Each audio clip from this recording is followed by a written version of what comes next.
Selain itu, kemudian ini dari kelompok 2 yang beranggotakan saya, Bagas Ardika Awaludin. Dan saya Mutmaina Elias. Untuk kesempatan kali ini, kita akan memaparkan materi yang berjudul manajemen itu, isu dan perubahan pada manajemen proyek.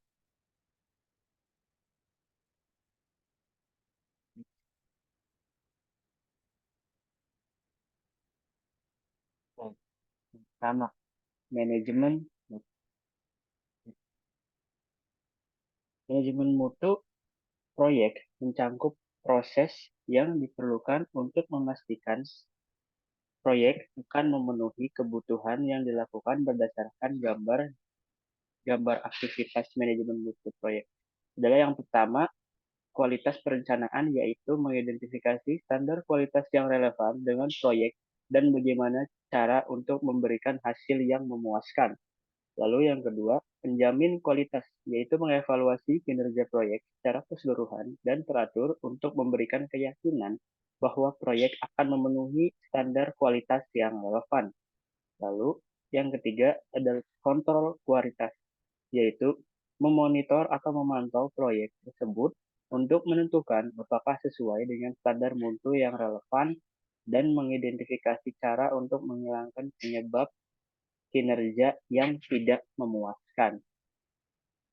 Lalu, tim manajemen proyek juga harus menyadari bahwa manajemen mutu modern melengkapi manajemen proyek. Sebagai contoh, kedua disiplin menyadari pentingnya yang pertama kepuasan pelanggan. Lalu yang kedua pencegahan atau inspeksi atas biaya untuk mencegah kesalahan yang terlalu jauh. Lalu selanjutnya adalah tanggung jawab manajemen dan proses dalam fase siklus yang berulang dan rencana. Selanjutnya, selanjutnya adalah perencanaan kualitas. Perencanaan kualitas merupakan salah satu proses memfasilitasi kunci dalam perencanaan proyek dan harus dilakukan secara struktur dan secara paralel dengan proses perencanaan proyek lainnya. Sebagai contoh, perubahan dalam produk dari proyek yang diperlukan untuk memenuhi standar kualitas diidentifikasi mungkin memerlukan penyesuaian biaya atau jadwal atau kualitas produk yang diinginkan mungkin memerlukan analisis resiko rinci tentang masalah identifikasi. Sebelum pembangunan seri ISO 9000, kegiatan digambarkan di sini sebagai perencanaan mutu secara luas, didiskusikan sebagai bagian dari jaminan mutu. Ya, selanjutnya ada teknik-teknik perencanaan mutu. Yang pertama ada kualitas kebijakan. Kualitas kebijakan keseluruhan, tujuan dan arah organisasi dalam hal mutu sebagaimana dinyatakan secara resmi oleh manajemen puncak. Kebijakan mutu organisasi dapat diadopsi sebagaimana adanya untuk digunakan dalam proyek. Lalu yang kedua, lingkup pernyataan, yaitu memasukkan kunci untuk perencanaan mutu karena kiriman dokumen proyek besar serta tujuan proyek yang berfungsi untuk menetapkan persyaratan stakeholder penting. Lalu yang ketiga ada produk deskripsi. Meskipun unsur-unsur deskripsi produk dapat diwujudkan dalam pernyataan ruang lingkup, deskripsi produk seringkali berisi detail masalah teknis dan masalah lainnya yang dapat mempengaruhi kualitas perencanaan. Selanjutnya, kita ada alat dan teknis perencanaan kualitas. Yang pertama ada analisis manfaat atau biaya. Proses perencanaan kualitas harus mempertimbangkan pengorbanan biaya manfaat utama dari memenuhi persyaratan kualitas pengerjaan ulang kurang yang berarti produktivitas yang lebih tinggi, biaya lebih rendah, dan kepuasan stakeholder meningkat.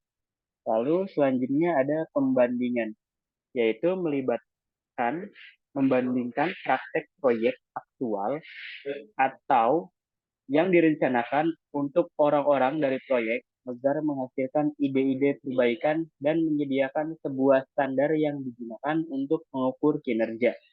Lalu yang ketiga ada flowchart. Sebuah diagram alir adalah sebuah diagram yang menunjukkan bagaimana berbagai elemen dari suatu sistem itu berkaitan.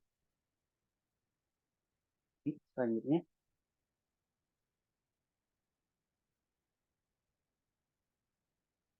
lalu ada keluaran dari kualitas perencanaan. Rencana pengelolaan kualitas. Rencana manajemen mutu harus menjelaskan bagaimana tim manajemen proyek kan menerapkan kebijakan kualitasnya dalam ISO 9000, harus menjelaskan sistem kualitas proyek, yaitu struktur, organisasi, tanggung jawab, prosedur, proses, dan sumber daya yang dibutuhkan untuk menerapkan manajemen mutu. Lalu yang kedua ada rasional definisi, yaitu menjelaskan hal yang sangat spesifik. Lalu yang ketiga ada daftar pendamping, yaitu checklist yang merupakan alat terstruktur. Lalu yang keempat ada masukan pada proses lainnya. Selanjutnya,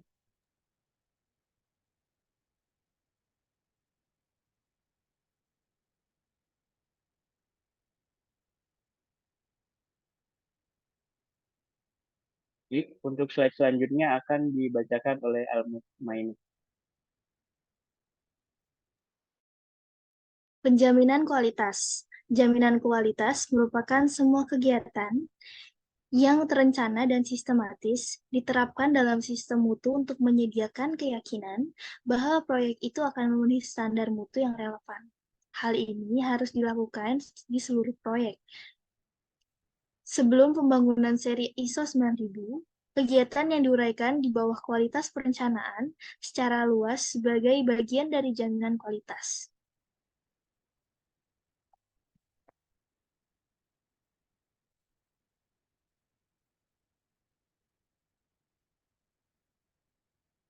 Selanjutnya adalah adanya masukan untuk jaminan kualitas.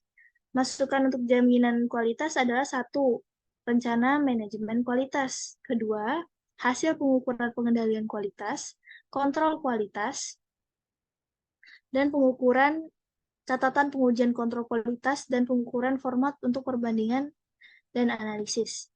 Hasil dari jaminan kualitas sendiri ini adalah peningkatan kualitas. Peningkatan kualitas termasuk menggambarkan untuk meningkatkan efektivitas dan efisiensi dari proyek untuk memberikan manfaat tambahan bagi para pemangku kepentingan proyek. Dalam kebanyakan kasus, peningkatan kualitas pelaksanaan akan membutuhkan persiapan, permintaan perubahan, atau mengambil tindakan korektif dan akan ditangani sesuai dengan prosedur pengendalian perubahan yang terintegrasi.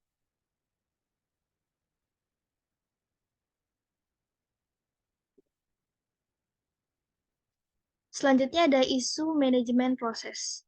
Adapun manajemen isu proyek mencakup proses yang diperlukan untuk mengidentifikasi menyelesaikan, dan mengendalikan secara tepat faktor-faktor yang dapat mempengaruhi keseluruhan ruang lingkup, waktu, biaya, resiko, dan kualitas proyek.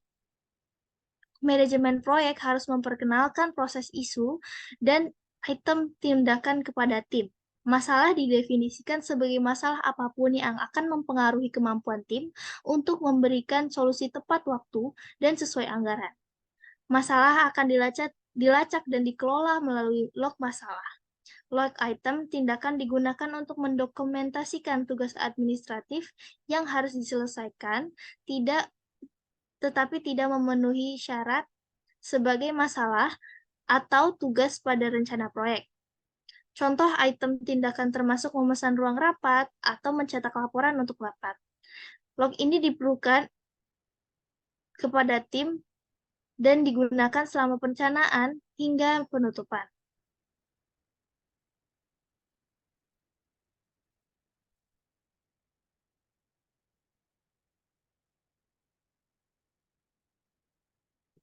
Selanjutnya adalah manajemen perubahan. Jadi untuk dalam manajemen proses itu harus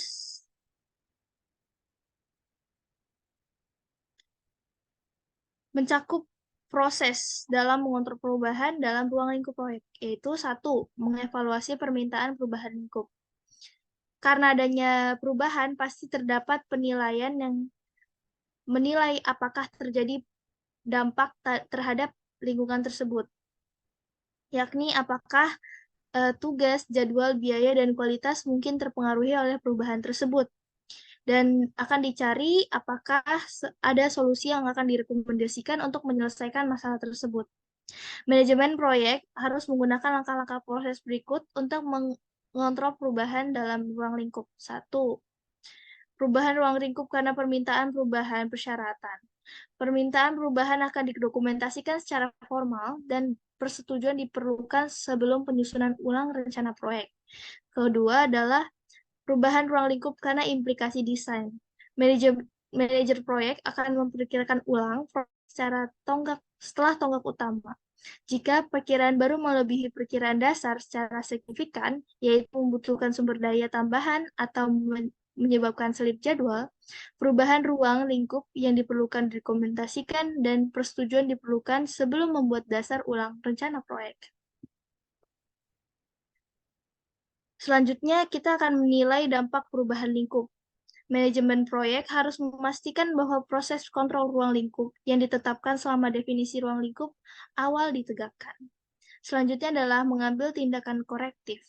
Tinjau kembali proses perencanaan. Keberhasilan suatu proyek sering ditentukan oleh strategi dan teknik pemulihan yang digunakan manajer proyek ketika masalah muncul atau perubahan dalam ruang lingkup dibuat. Tujuan utamanya adalah mengoptimalkan jadwal, sumber daya, dan anggaran yang berkelanjutan.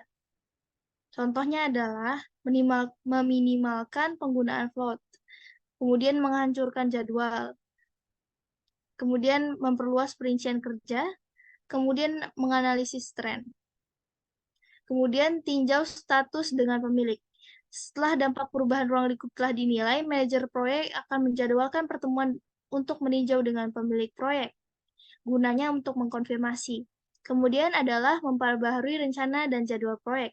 Setelah semua proses satu persatu dilakukan adalah kita harus memperbaharui rencana dan membuat ulang jadwal proyek. Biasanya perubahan ruang lingkup memerlukan perubahan pada rencana proyek dan jadwal proyek. Agar rencana atau jadwal proyek berubah, pemilik proyek harus telah mengakui dan mempersetujui atas perubahan tersebut dengan menandatangani formulir permintaan perubahan ruang lingkup.